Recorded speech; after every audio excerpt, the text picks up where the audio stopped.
Chers élèves de terminale scientifique, bonjour. C'est toujours votre professeur, M. Ngimfak. Alors aujourd'hui, je vais faire un petit rappel sur le triangle de Pascal et on va voir une petite application juste après. Alors on va rappeler comment on construit le triangle de Pascal. Il commence avec 1, vous mettez 1, et en dessous vous mettez un autre 1, et derrière vous mettez 1.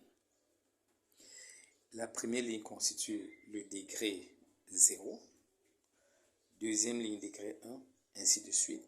Alors, une fois de plus, ça commence par 1, c'est fini par 1. Je mets également 1. Alors, derrière ce 1, qu'est-ce que je vais écrire? Je vais écrire la somme des deux éléments que j'ai juste en dessous. Autrement dit, 1 plus 1, qui me donne 2. Je n'ai plus rien plus haut, donc je finis le triangle avec 1 pour cette ligne. Pour la ligne prochaine, je fais pareil. Alors, je regarde plus haut, j'ai 1 et 2 qui vont s'additionner et me donner 3. Et une fois de plus, 2 et 1 me donnent 3. Il n'y a plus rien à additionner, j'ai encore fini. Je passe à la ligne d'après. Une fois encore, j'écris 1. Je vais encore additionner le 1 et le 3 pour avoir 4. 3 et 3 pour avoir 6. 3 et 1 pour avoir 4. Il n'y a plus rien. On continue. On va prendre là. On pourra s'arrêter à cette ligne-là. On aura alors 5. On aura 10. Et encore 10. Et 5. Et 1. On pourrait continuer à l'infini ce triangle de Pascal. Donc ici, nous allons nous arrêter à ce niveau et voir à quoi ça va nous servir de connaître les nombres que nous avons au niveau de chaque ligne. Et bien, ça va nous permettre de faire justement le développement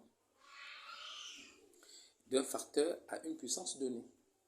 Par exemple, on se propose de calculer A plus B. Par exemple, mettons à la puissance 4.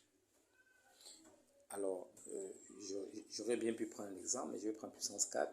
Je n'ai pas envie de trop traîner les écritures n, n-1, ça va vous déranger un tout petit peu. Le principe est simple. Le premier terme va commencer à décroître. Les puissances de A vont commencer à décroître jusqu'à 0. Commencer où? À 4. Donc, le premier terme, ça sera A puissance 4 jusqu'à A puissance 0. Pendant ce temps, le deuxième terme B va croître jusqu'à A puissance 4. Alors, dans un premier temps, je ne mettrai pas les coefficients. On va laisser l'espace pour ça. Donc, je vais écrire A puissance 4 et B puissance 0. Je vais mettre un plus qui les sépare. Je vais écrire A diminue, B augmente. Toujours A diminue. Donc A diminue, B augmente. A diminue encore, B augmente. Nous continuons. A continue à diminuer. Donc 1, je vais mettre 1 exprès. B passe à 3. Et enfin, A passe à 0 et B arrive à 4. Donc, une fois que j'ai diminué les degrés de A de 4, donc du plus grand degré qu'on avait, jusqu'à 0, et pendant ce temps, B va monter jusqu'au degré qu'on avait au départ, c'est-à-dire 4, on a fini. On a fini avec ces deux calculs, mais ce n'est pas terminé. Le résultat n'est pas terminé. Devant chaque terme, il y a un nombre à écrire, un coefficient. Alors, revenons sur notre triangle de Pascal. Je vous ai dit que 1, c'est le degré 0. Donc là, c'est degré 1, degré 2, degré 3, degré 4. Donc nous sommes ici au degré 4, puisque nous développons à la puissance 4. Donc on est au degré 4. Alors, au degré 4, tout ce qu'on a fait, c'est d'écrire dans l'ordre les nombres que nous avons sur la ligne là.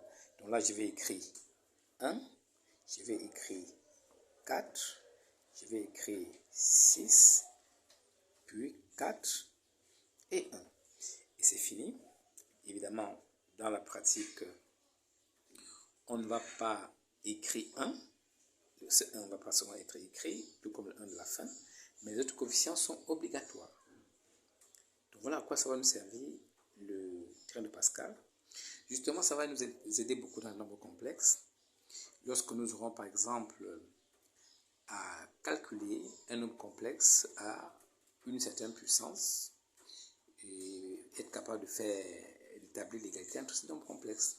Pour voir par exemple une formule qu'on va montrer plus tard, qu'on appelle la formule de Morph.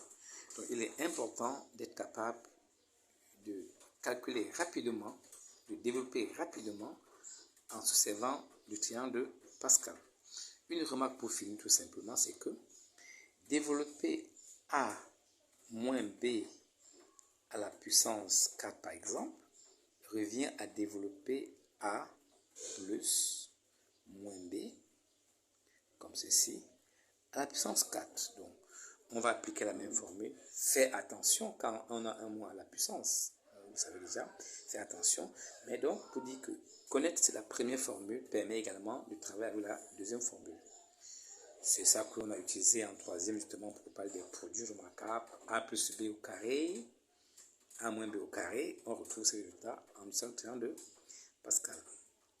Ceci étant, nous allons voir l'application pratique de ce calcul dans les prochaines vidéos. Merci pour votre compréhension.